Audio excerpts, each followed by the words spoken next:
Way back in the year 1822, Sarah Island was turned into a penal settlement for those men of the colony who were convicted a second time. Complimentary the umbrella to use while you're out here. The first job for the convicts when they arrived was to clear the island of vegetation so they could be easily supervised. The posts here in front of what's left of the windbreak they put up. Once they filled the island, they realised that they were exposed to the biting norwesterly winds. These were old blacksmith forges.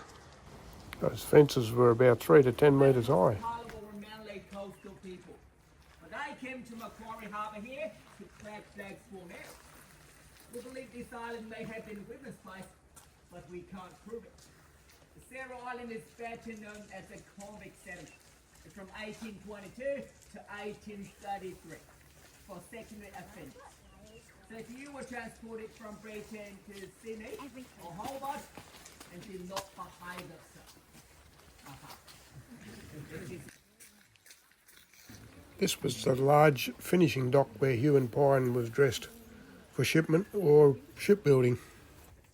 The convicts were set to work levelling part of the island for buildings.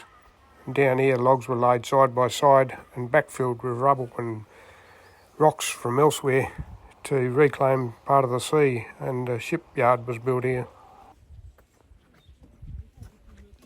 A lot of those logs are still visible around the edge of the island. Over the years, the fences have fallen road to rock, and everything you see today is 180 years of evaporated. There were 36 buildings in the center. Most were built of timber with great fireplaces, but they have fallen rotted away over time, and for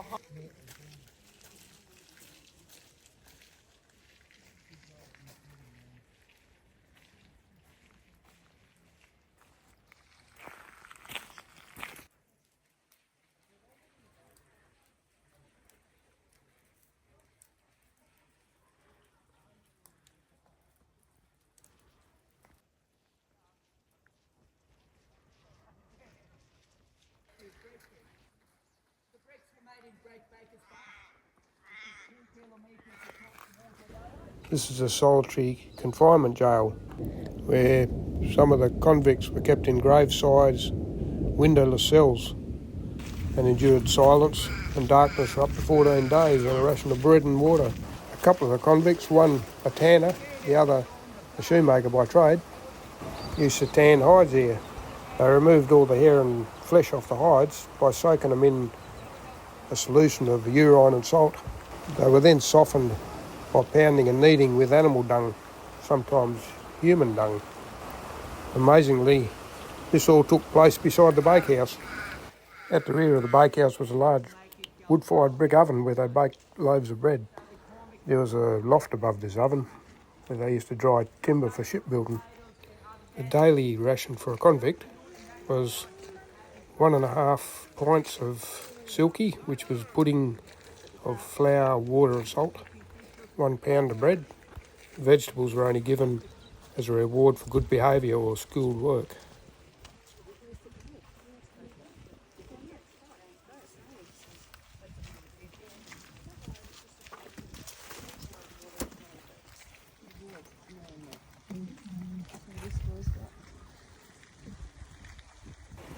In the old penitentiary, made of boards and shingles, 70 men were often confined.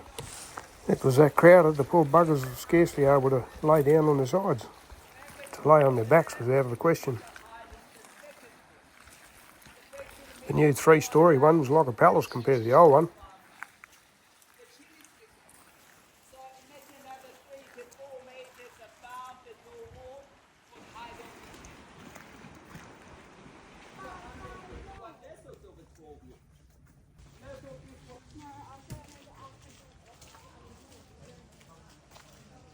In the musty yard, the daily count of convicts happened, and also punishments were awarded.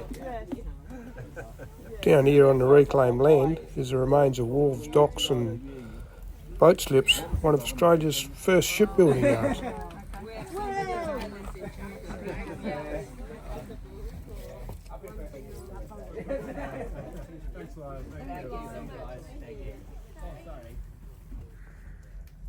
Thanks,